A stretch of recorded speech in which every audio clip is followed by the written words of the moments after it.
Hello students, स्वागत है आपका हमारे यूट्यूब चैनल आंसर विद के में। स्टूडेंट्स, इस चैनल पर आपको class 9th, 10th, 11th, 12th science side के सारे टॉपिक्स का सबसे आसान एक्सप्लेनेशन देखने को मिलेगा।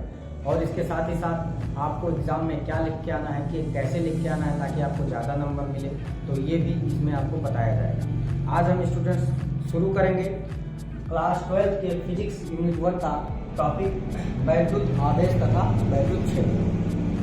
हम स्टार्ट करेंगे वैद्युत आवेश तथा वैद्युत क्षेत्र। अब इस पाठ को शुरू करने के लिए हमें सबसे पहले जानना है कि वैद्युत आवेश होता क्या है।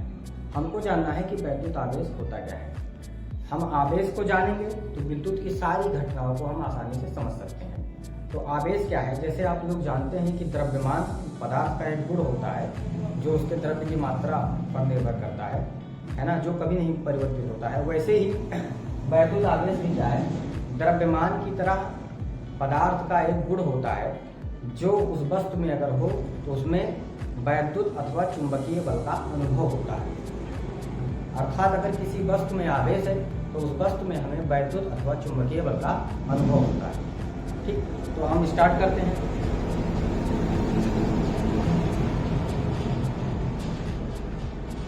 वैद्युत आवेश। स्टूडेंट्स, ये है वैद्युत आवेश की परिभाषा।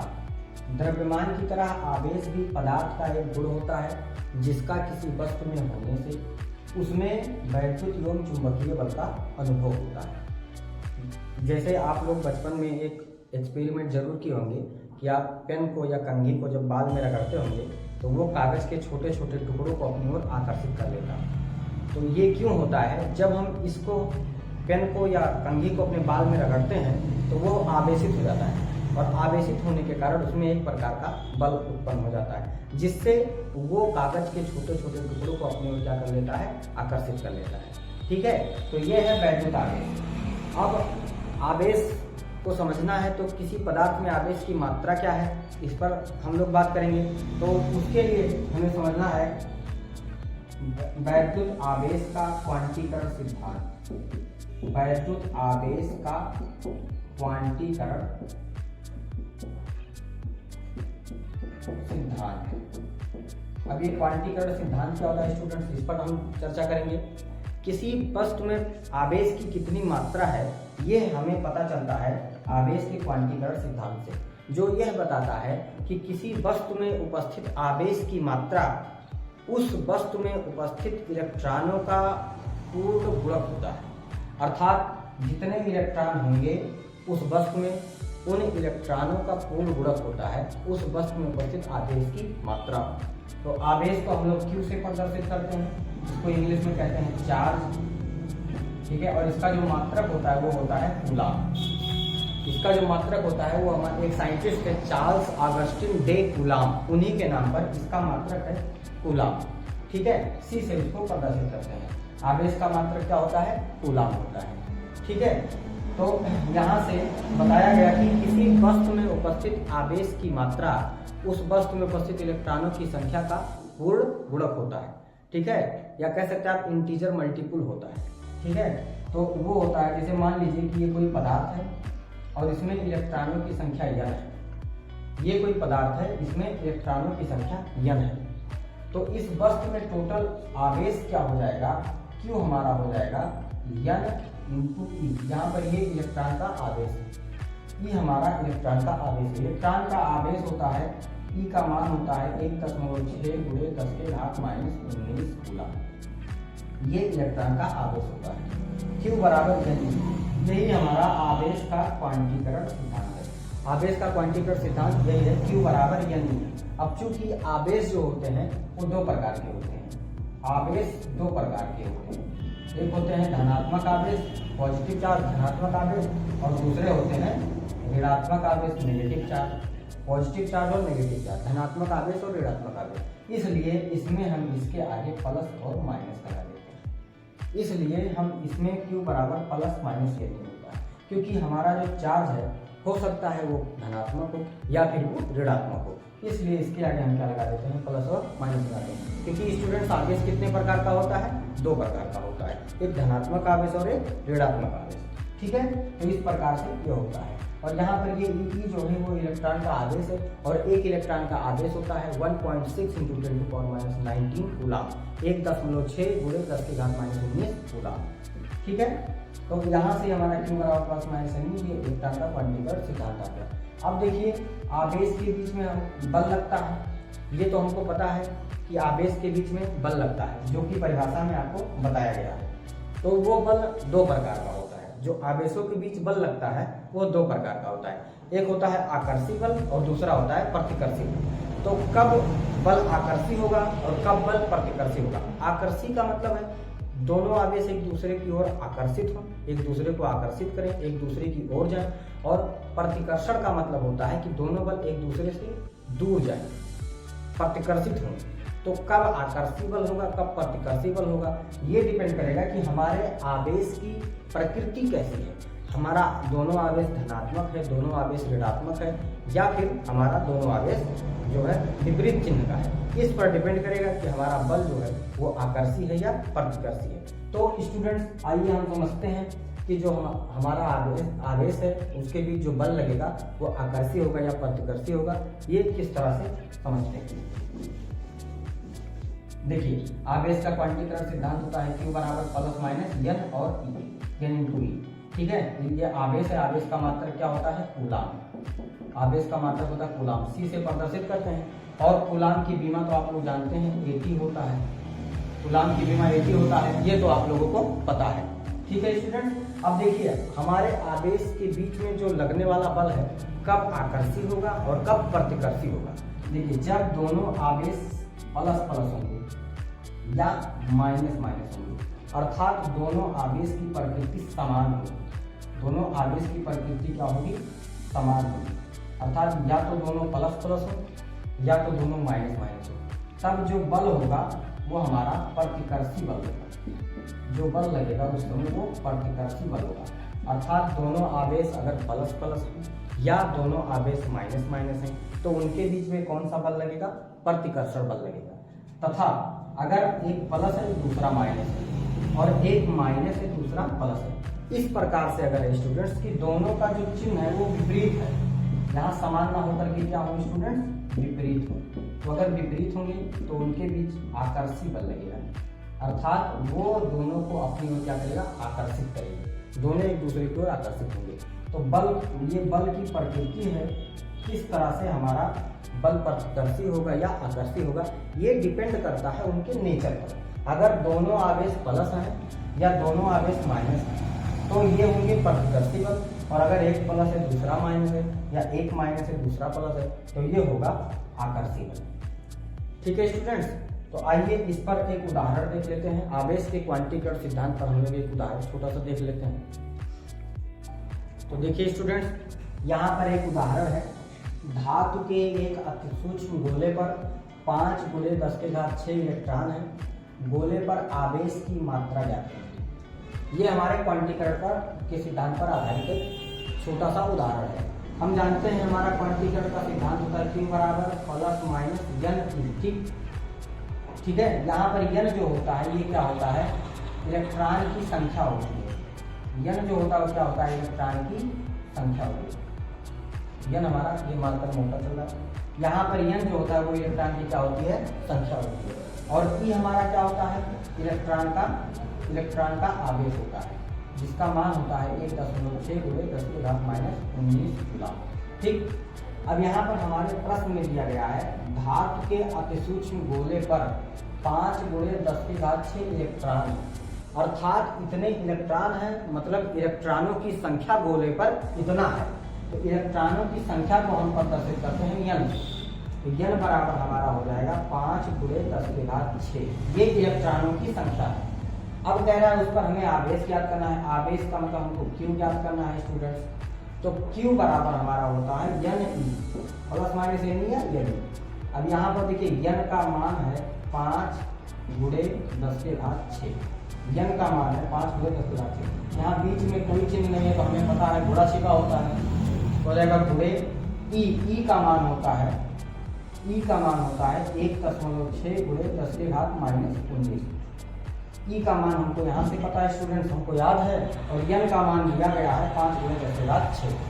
तो यहाँ से ये हो जाएगा Q बराबर अंक को हल करेंगे, घात को हल करेंगे, अंक और अंक को हल करेंगे, घात को हल करेंगे। तो देखिए ये 1.6 है और 5 का गुणा है, तो आप गुणा करा दीजिए, ये दशमलव मान लीजिए नहीं है, 16 पंचे 80, 16 पंचे 80, और पीछे से एक अंक बाद दशमलव है तो पीछे से एक अंक बाद दशमलव लगा देंगे, पीछे से एक अंक बाद दशमलव, एक अंक बाद दशमलव लगा देंगे, और गुणे 10 की घात 19 यहाँ माइनस है और यहाँ पर 10 की घात 6 प्लस है। तो जब आधार समान हो तो घात आपस में जुड़ जाता है या घट जाता है। अब यहाँ पर चूंकि एक प्लस एक माइनस है तो घटेगा, तो 6 में से 19 घटाओगे या 19 में से 6 घटाओगे 13। अब कौन सा चिन्ह बड़ा है? माइनस वाला चिन्ह बड़ा है, तो आगे माइनस का चिन्ह लगेगा। तो Q बराबर हो जाएगा 8 × 10 की घात 13, और आवेश का मात्रक होता है कूलाम। तो इतना आवेश उस धातु के अति सूक्ष्म गोले पर होगा। ठीक है स्टूडेंट्स, तो इस तरह से इस पर कोई भी उदाहरण दिया रहेगा तो हम लोग आसानी से उसको लगा सकते हैं। अब हम चलते हैं नेक्स्ट टॉपिक पर। तो स्टूडेंट्स हमारा नेक्स्ट टॉपिक है कूलाम का नियम। हमारा नेक्स्ट टॉपिक है कूलाम का नियम। अब ये कूलाम का नियम है क्या, आइए इसको समझते हैं। देखिए स्टूडेंट्स, अभी हम लोग पढ़े हैं कि अगर दो आवेश हैं या दो से ज़्यादा आवेश हैं तो उनके बीच में क्या लगेगा? बल लगेगा। और उस बल का नेचर, प्रकृति कैसी होगी? आकर्षी अथवा प्रतिकर्षी। अब आकर्षी कब होगी और प्रतिकर्षी कब होगी ये आपको बता चुके हैं। जब चिन्ह समान होगा, दोनों आवेश एक ही प्रकृति के होंगे, अर्थात दोनों प्लस रहेंगे या माइनस रहेंगे तो आकर्षी प्रतिकर्षी होगा, और माइनस प्लस विपरीत चिन्ह के रहेंगे तो आकर्षी होगा। अब देखते हैं, एक साइंटिस्ट थे, उनका नाम था चार्ल्स ऑगस्टिन डे कूलाम। इन्होंने स्टूडेंट्स अध्ययन किया और बताया कि दो आवेशों के बीच जो बल लगता है उसका परिमाण हम किस तरह से ज्ञात कर सकते हैं, और उस बल की प्रकृति किस प्रकार से उन आवेशों पर निर्भर करती है। जो बल लगता है वो उन आवेशों पर किस प्रकार से निर्भर करती है, ये कूलाम ने बताया था। और इसके लिए उन्होंने अपना एक नियम दिया था जिसे हम कहते हैं कूलाम का नियम, जिसे हम क्या कहते हैं? कूलाम का नियम। तो आप उन्होंने कहा था कि अगर दो आवेश हैं, मान लीजिए एक आवेश ये है और दूसरा आवेश ये है। मान लीजिए दो आवेश हैं, एक आवेश ये है और दूसरा आवेश ये है। इस आवेश का परिमाण है Q1 और इस आवेश का परिमाण है Q2। Q1 और Q2 परिमाण अर्थात मान। इस आवेश का मान है Q1, इस आवेश का मान है Q2। आवेश को Q से प्रदर्शित करते हैं, और इन दोनों के बीच की जो दूरी है स्टूडेंट्स, मान लीजिए वो दूरी क्या है? R है। कोई ना कोई दूरी होगी आवेशों के बीच, तो मान लीजिए कि वो जो दूरी है वो दोनों आवेशों के बीच क्या है? R है। ठीक है, एक आवेश Q1 है, दूसरा Q2 है, दोनों के बीच की दूरी क्या है? R है। तो कूलाम ने बताया था कि जो बल लगता है इन दोनों आवेशों के बीच, जो इन दोनों आवेशों के बीच बल लगता है वो इनके गुणनफल के समानुपाती होता है। आवेशों के परिमाण के गुणनफल के समानुपाती होता है। अर्थात लगने वाला वैद्युत बल आवेशों के गुणनफल के समानुपाती होता है। Q1 × Q2 गुणनफल के समानुपाती होता है। ठीक है स्टूडेंट्स, और जो इनके बीच की दूरी होती है उसके वर्ग के व्युत्क्रमानुपाती होता है। अर्थात यही बल आवेशों के गुणनफल के अनुक्रमानुपाती होता है और इनके बीच की दूरी के वर्ग के व्युत्क्रमानुपाती होता है। व्युत्क्रम का मतलब उल्टा होता है, तो R का उल्टा 1/r, और दूरी का वर्ग है तो हम लिख देंगे स्क्वायर। ठीक है स्टूडेंट्स, तो कूलाम ने बताया था कि दो आवेशों के बीच लगने वाला बल उनके गुणनफल के समानुपाती होता है और उनके बीच की दूरी के वर्ग के व्युत्क्रमानुपाती होता है। तो दूरी का वर्ग अर्थात स्क्वायर और व्युत्क्रम का मतलब उल्टा 1/, तो दूरी के वर्ग के व्युत्क्रम का, दूरी के वर्ग का व्युत्क्रम का व्युत्क्रमानुपाती होता है। तो ये है। अब इसी को कंबाइंड फॉर्म में लिख देंगे तो हो जाएगा F is directly proportional Q1 Q2/R²। तो चलिए स्टूडेंट्स इसको भाषा में लिख लेते हैं पहले।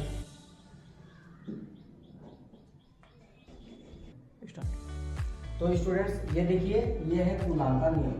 दो आवेशों के बीच लगने वाला वैद्युत आकर्षण अथवा प्रतिकर्षण बल उनके गुणनफल के समानुपाती तथा उनके बीच की दूरी के वर्ग के व्युत्क्रमानुपाती होता है। तो वही जो कि आपको बताया गया है, भाषा में लिख दिए हैं। अब ये दो आवेश हैं Q1 और Q2, इनके बीच की दूरी है R। ठीक है स्टूडेंट्स, तो इनके बीच में जो बल लगेगा वो या तो आकर्षी होगा या प्रतिकर्षी होगा। तो जो आकर्षी या प्रतिकर्षी बल होगा, बल को F से प्रदर्शित करते हैं, फोर्स, ये इन दोनों आवेशों के गुणनफल के समानुपाती होता है। समानुपाती सीधे प्रोपोर्शनल होगा Q1 और Q2, ठीक, बीच में गुणा होता है। और इनके बीच की दूरी के वर्ग के व्युत्क्रमानुपाती होता है, अर्थात वही चिन्ह रहेगा, व्युत्क्रम का मतलब उल्टा होता है। बीच की दूरी R है तो R का वर्ग का मतलब स्क्वायर, इनके बीच की दूरी के वर्ग के व्युत्क्रमानुपाती होता है। अब यहाँ से F बराबर ये हो जाएगा, F इज डायरेक्टली प्रोपोर्शनल हो जाएगा, इसको कंबाइन कर देंगे, हो जाएगा Q1 Q2 बटे R स्क्वायर। अब देखिए हम लोग पढ़े हैं, पिछले कक्षाओं में भी पढ़े हैं कि जब हम अनुक्रमानुपाती का चिन्ह हटाते हैं तो एक नियतांक आता है। जब हम अनुक्रमानुपाती को रिमूव करते हैं, हटाते हैं, तो एक कांस्टेंट आता है, एक नियतांक आता है। अब यहाँ पर जो नियतांक आएगा, ये नियतांक आएगा 1/4 पाई एप्सिलॉन 0 Q1 Q2 बटे R स्क्वायर। यहाँ पर जो नियतांक आएगा वो आएगा 1/4 पाई एप्सिलॉन 0 Q1 Q2 बटे R स्क्वायर। यही है हमारा कूलाम का नियम का मैथमेटिकल या गणितीय रूप। F बराबर 1/4 पाई एप्सिलॉन 0 Q1 Q2 बटे R स्क्वायर। ये कूलाम के नियम का गणितीय रूप है। यहाँ पे ये जो एप्सिलॉन है, इस एप्सिलॉन 0 को हम कहते हैं निर्वात या वायु की वैद्युतशीलता है, वैद्युतशीलता है।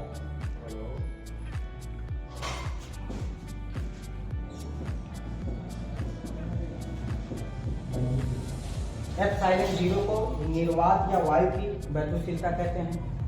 यदि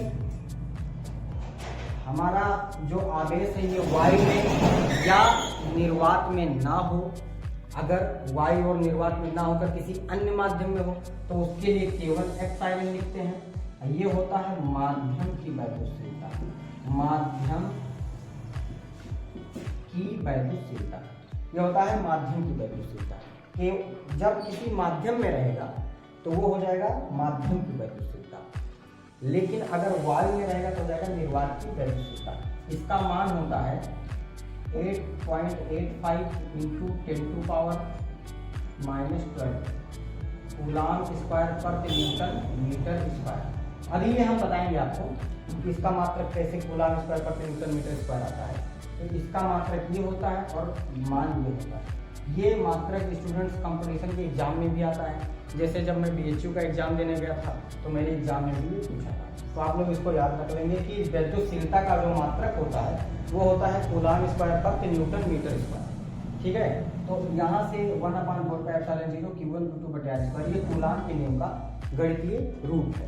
अब यहाँ से ये जो 1/4 पाई एप्सिलॉन 0 है, जब यहाँ से पाई की वैल्यू हम रखेंगे 3.14, पाई की वैल्यू रखेंगे 3.14, एप्सिलॉन 0 की वैल्यू रखेंगे 8.85 × 10⁻⁻12।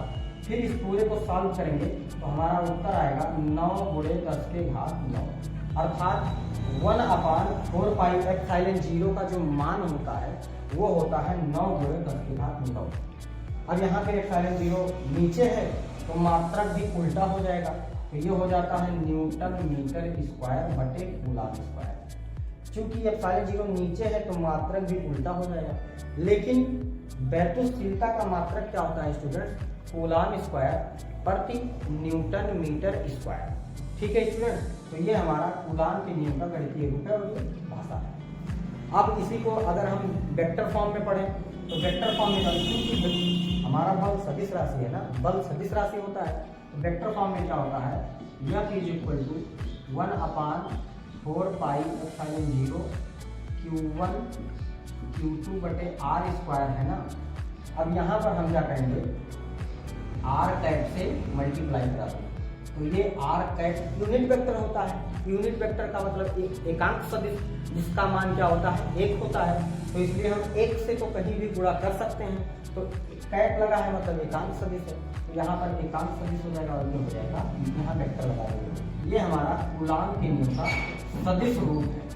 यह हमारा कूलाम के नियम का क्या है छात्रों, सदिश रूप है। अब देखिए कोई भी कैप, चाहे जैसे हम लोग पढ़े हैं 11 में, एक एकांक सदिश होता है वेक्टर ये बटे मार ये, ऐसा होता है स्टूडेंट्स। तो यहाँ पर भी हो जाएगा, इसको हम लिख सकते हैं आर कैप को लिख सकते हैं वेक्टर आर बटे आर। आर ये इसका परिमाण है। परिमाण का मतलब मान, उसमें दिशा नहीं होती है, केवल उसका मान होता है। तो यहाँ पर आर कैप के जगह पर हम आर कैप बटे आर भी लिख सकते हैं। तो यह बराबर हो जाएगा यहाँ से 1/4 पाई एप्सिलॉन 0 Q1 Q2 बटे आर स्क्वायर, और आर कैप की जगह पर लिख सकते हैं स्टूडेंट्स हम आर वेक्टर बटे आर। ठीक है, तो ये आर का इसमें गुणा हो जाएगा, आर क्यूब हो जाएगा स्टूडेंट्स। तो ये हमारा हो जाएगा वेक्टर फॉर्म हो जाएगा, एफ इस बराबर हो जाएगा 1/4 पाई एप्सिलॉन 0 Q1 Q2 बटे R square R cube into vector R. ये हमारा कूलाम के नियम का सदिश रूप है। ये हमारा कूलाम के नियम का सदिश रूप है। तो अगर एग्जाम में आपसे पूछ लेगा कि कूलाम का नियम क्या है और उसका सदिश रूप लिखिए, तो स्टूडेंट्स कूलाम का नियम हम ये लिख देंगे कि दो आवेशों के बीच लगने वाला, ये पूरा भाषा लिख देंगे, ऐसा एक छोटा सा डायग्राम बना देंगे। और सदिश रूप क्या है, तो इस प्रकार से हम सदिश रूप लिखेंगे और सारी चीज़ों को अच्छे से हम लोग डिस्क्राइब कर देंगे कि यहाँ पे एप्सिलॉन 0 क्या है, निर्वात या वायु की गतिशीलता। ये एप्सिलॉन 0 कब आएगा, जब हमारा ये दोनों आवेश या तो वायु में होगा या फिर निर्वात में होगा। अन्यथा की स्थिति में अगर किसी माध्यम में है तो वो एप्सिलॉन होता है, और एप्सिलॉन जो क्या होता है, माध्यम की वैद्युतशीलता। माध्यम की क्या होता है, वैद्युतशीलता। समझ में आ गया स्टूडेंट। तो ये हमारा कूलाम के नियम का सदिश रूप है, वेक्टर फॉर्म है। अब हम नेक्स्ट टॉपिक डिस्कस करेंगे अपने नेक्स्ट सेक्शन के अंदर। तो स्टूडेंट्स हमारा नेक्स्ट टॉपिक है परावैद्युतांक या परावैद्युत नियतांक, जिसको इंग्लिश में कहते हैं डाई इलेक्ट्रिक कांस्टेंट। अब ये होता क्या है, इसका फिजिकल सिग्निफिकेंस क्या है, तो ये होता क्या है, किसी माध्यम में विद्युत के प्रवाह को कोई माध्यम कितना रोकता है, वही उस माध्यम का परावैद्युतांक कहलाता है। जैसे किसी माध्यम में अगर हम विद्युत का प्रवाह कर रहे हैं तो वो माध्यम उसको कितना रोक रहा है, उसी को हम कहते हैं परावैद्युतांक। ठीक है, जिसकी परिभाषा है किसी माध्यम का परावैद्युतांक उस माध्यम की वैद्युतशीलता तथा निर्वात की वैद्युतशीलता का अनुपात होता है। किसी माध्यम का परावैद्युतांक उस माध्यम की वैद्युतशीलता तथा निर्वात की वैद्युतशीलता का अनुपात होता है। इसे K से प्रदर्शित करते हैं। ठीक है, तो जो परावैद्युतांक होता है वो क्या होता है स्टूडेंट्स, परावैद्युतांक ये क्या होता है, माध्यम की वैद्युतशीलता और निर्वात की वैद्युतशीलता का अनुपात। और अभी हम बताए हैं आपको पिछले टॉपिक में कि जो माध्यम की वैद्युतशीलता होती है उसको एप्सिलॉन से प्रदर्शित करते हैं, और जो निर्वात की वैद्युतशीलता होती है उसको हम क्या करते हैं, एप्सिलॉन 0 से प्रदर्शित करते हैं। और परावैद्युतांक को K से प्रदर्शित करते हैं। तो K हमारा हो जाएगा परावैद्युतांक K बराबर एप्सिलॉन बटे एप्सिलॉन 0। ये हो जाएगा स्टूडेंट्स। अब यहाँ से इसका मात्रक देखिए, तो ये मात्रकहीन है, मात्रक या विमाहीन, मात्रकहीन या विमाहीन, क्योंकि ऊपर भी एप्सिलॉन है, नीचे भी, ऊपर भी वैद्युतशीलता, नीचे भी वैद्युतशीलता, दोनों का मात्रक एक ही है जो कि कट जाएगा, तो इसका कोई मात्रक नहीं होता है। तो K बराबर एप्सिलॉन बटे एप्सिलॉन 0, दोनों का मात्रक एक ही है इसलिए ये कट जाएगा। अब देखिए स्टूडेंट्स, यहाँ पे एप्सिलॉन 0 बटे में है अर्थात भाग कर रहा है, जो इधर भेजेंगे तो क्या करेगा, गुणा करेगा, इधर हम इसको भेजेंगे तो क्या करेगा, गुणा करेगा। तो जब हम एप्सिलॉन 0 को इधर भेज देंगे तो इधर बचेगा एप्सिलॉन। एप्सिलॉन बराबर हो जाएगा स्टूडेंट्स K इंटू एप्सिलॉन 0, देखो ये आएगा इधर गुणा करेगा, और इधर एप्सिलॉन बचेगा। तो माध्यम के वैद्युतशीलता को हम लोग इस प्रकार से भी लिख सकते हैं। एप्सिलॉन को हम लोग के इंटू एप्सिलॉन 0 भी लिख सकते हैं। जहाँ पर ये के क्या है स्टूडेंट, ये के हमारा है परावैद्युतांक, उस माध्यम का जिस माध्यम से हम विद्युत का प्रवाह कर रहे हैं या आवेश को रख रहे हैं, उस माध्यम का ये क्या है स्टूडेंट्स, परावैद्युतांक है। ठीक है, तो आइए कूलाम के नियम पर और परावैद्युतांक पर एक छोटा सा उदाहरण हम लोग डिस्कस करते हैं।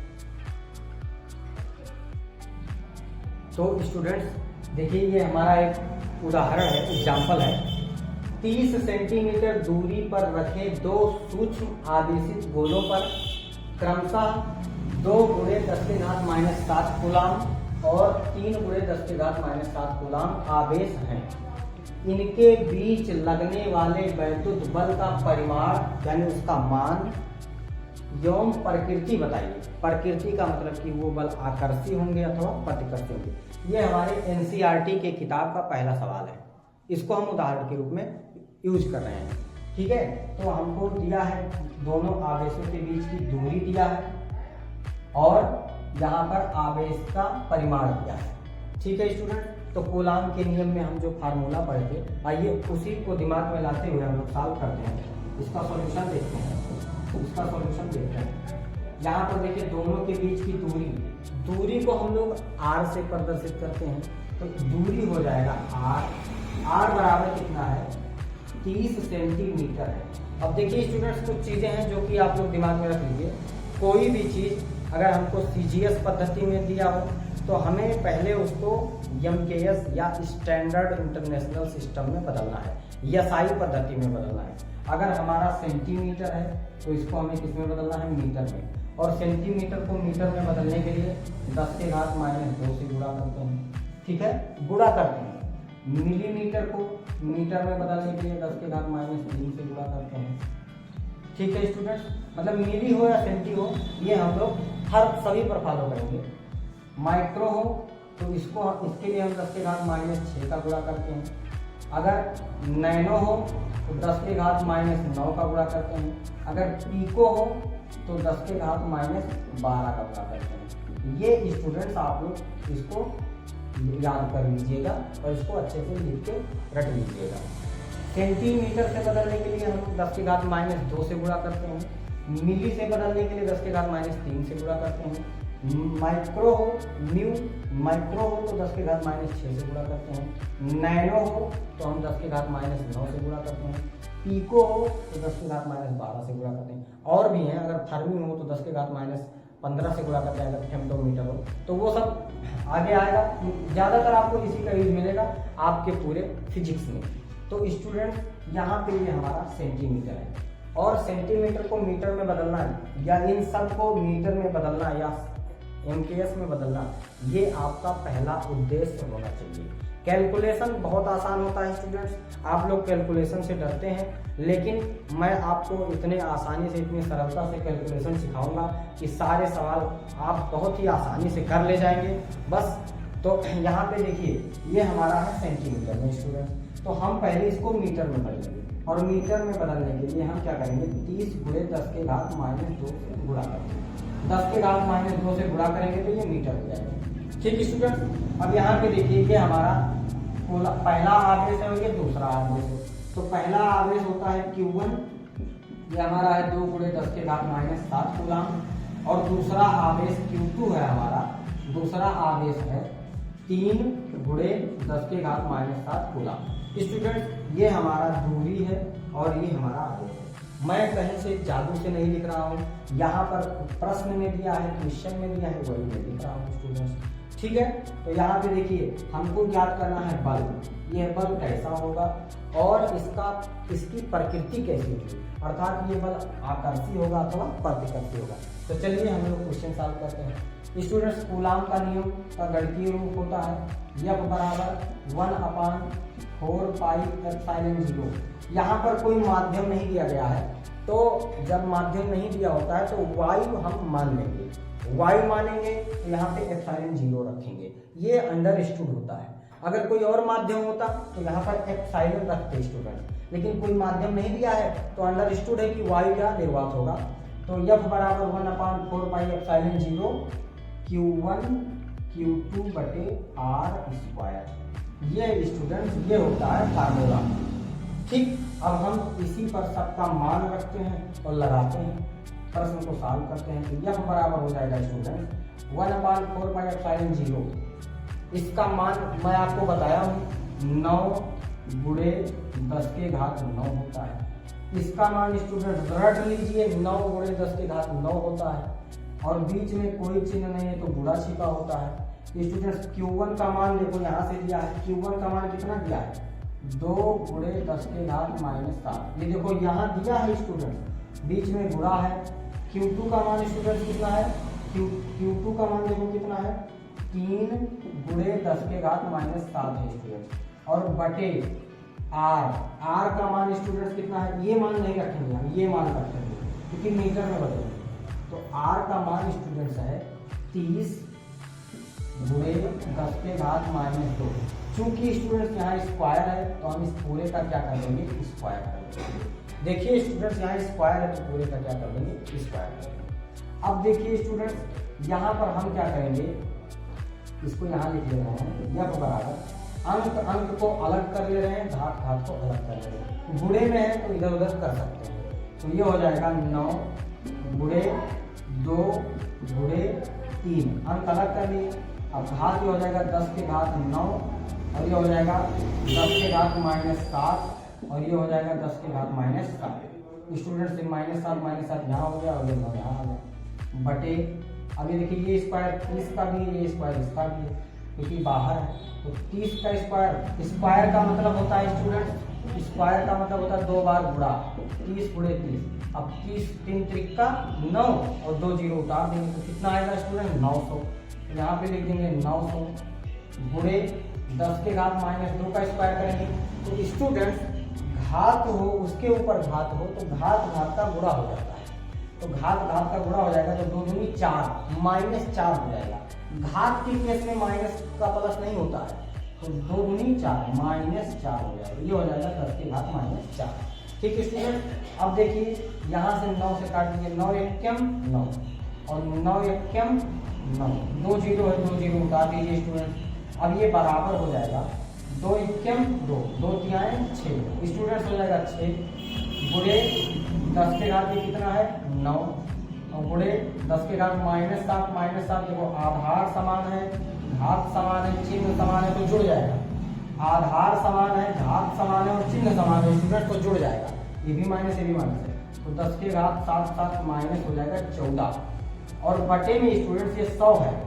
100 को हम लिख सकते हैं 10 के घात 2 क्योंकि 2 जीरो है उतना घात लिख सकते हैं।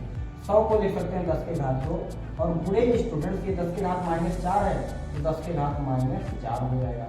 अब देखिए स्टूडेंट्स इसी को यहाँ सॉल्व कर लेते हैं तो हो जाएगा 6 गुणे आधार समान है स्टूडेंट्स, घात का चिन्ह अलग अलग है तो घट जाएगा। अब 9 में से 14 घटाओगे तो 14 में से 9 घटाएंगे कितना आएगा 5 तो हो जाएगा -5 स्टूडेंट। ये हो जाएगा स्टूडेंट्स -5 बटे हो जाएगा -5 क्योंकि ये घट जाएगा, माइनस वाला बड़ा है चिन्ह माइनस का लगाएंगे। ये हो जाएगा। यहाँ पर भी देखिए स्टूडेंट्स आधार समान है, ये भी 10 है ये भी 10 है। अब घात का चिन्ह अलग अलग है तो घट जाएगा। 4 में से 2 घटाओ 2 आएगा, 10 के घात 2 चिन्ह अलग अलग है तो घटेगा स्टूडेंट, 10 के घात 2 हो जाएगा। माइनस वाला बड़ा है तो माइनस का चिन्ह लगा देंगे स्टूडेंट। यहाँ पर क्या करेंगे स्टूडेंट्स माइनस का चिन्ह लगा देंगे। अब देखिए F बराबर ये हो जाएगा 6 गुणे 10 के घात -5 और देखिए नीचे 10 के घात माइनस जो है ऊपर ले जाएंगे तो घात प्लस हो जाता है। घात को नीचे से ऊपर ले जाएंगे तो माइनस का प्लस हो जाएगा, प्लस का माइनस हो जाएगा स्टूडेंट। तो यहाँ पे माइनस जो है ऊपर जाएगा प्लस 2 हो जाएगा तो गुणे 10 के घात प्लस 2 हो जाएगा, 10 के घात प्लस 2 हो जाएगा। अब देखिए स्टूडेंट ये हो जाएगा हमारा 6 गुणे -5 और ये 2 है आधार समान है तो घट जाएगा। 5 में से 2 घटाओ 10 के घात 3 आगे माइनस लगा देंगे। बल है स्टूडेंट तो बल का मात्रक होता है न्यूटन। बल का मात्रक क्या होता है न्यूटन। तो ये हमारा हो गया इस दोनों आवेशों के बीच लगने वाले बल का परिमाण। बल का मात्रा क्या होगा? न्यूटन। अब देखिए इसमें इसकी प्रकृति पूछा है, तो प्रकृति के बारे में आइए चर्चा करते हैं। प्रकृति के बारे में चर्चा करते हैं। देखो ये आवेश ये भी प्लस है, ये आवेश ये भी प्लस है। आगे प्लस छिपा होता है स्टूडेंट, तो दोनों आवेश प्लस है अर्थात चिन्ह समान है, तो उनके बीच कौन सा बल लगेगा? बताए थे प्रतिकर्षण बल लगेगा। चिन्ह समान है तो प्रतिकर्षण बल लगेगा। तो यहाँ पर चिन्ह समान है तो बल कैसा होगा स्टूडेंट? प्रतिकर्षी होगा। बल की प्रकृति कैसे होगी स्टूडेंट? प्रतिकर्षी। तो ये इस तरह से अगर कोई प्रश्न दिया रहेगा, क्वेश्चन दिया रहेगा, तो पहले आप डेटा को लिख लेंगे, जो सेंटीमीटर इन सब रूप में है तो उसको इस तरह से गुणा कर करके बदल लेंगे स्टूडेंट्स, और उसके बाद में फिर हम लोग फार्मूला लिखेंगे। पहले सबको लिखेंगे, फिर क्या निकालना है ये लिखेंगे, फार्मूला लिखेंगे, आराम से सहजता से सबका मान रखेंगे धीरे धीरे, फिर इस तरह से अंक को अलग कर लेंगे, घात को अलग कर लेंगे। थोड़ा लंबा कैलकुलेशन होगा पर हम बहुत ही आसानी से सवाल को लगा लेंगे। धीरे धीरे लगाते लगाते हम भी प्रश्न को तेजी से लगाने लगेंगे। तो इस तरह से हम लोग लगाएंगे। तो स्टूडेंट्स ये रहा हमारा आज का वीडियो।